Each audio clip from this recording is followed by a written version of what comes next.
I could receive. Wow.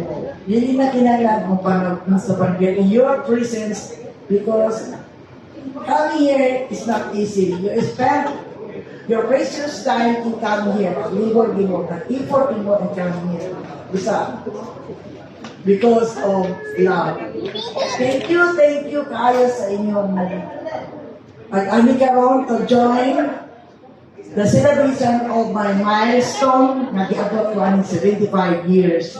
Really, I'm grateful to God na naka-reach ko ani nga edad.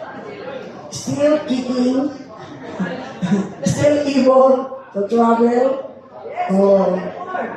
still able to bonding with my friends and co-workers. So, thank you so much to all of you who are here in attendance. Thank you, Kikaayo, kay you make my day meaningful and successful. You create experiences with me in which I could share them also in the future. Salamat, Kikaayo. Hindi yun mabaylan ang akong kalipay na ni ako karon din. Ang akong feeling mo akong nag-retire.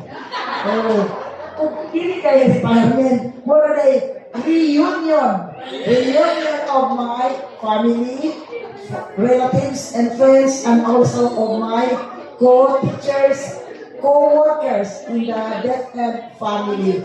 More like yung reunion akong pagtangabusak. Pagkakita ko sila tag sa Lord, I'm happy. Sobra na kayo, I am fulfilled. Bisan sa akong birthday. The real friends I have, still, niagapon sila. Thank you, Ma'am Nimbaco, forever good. Since my retirement, up to now, nakit si Ma'am sa magbisita. Birthday, fiesta, o any celebration na ako sa tawagan, mas dali lang sa busy, hindi sa nakalakaw.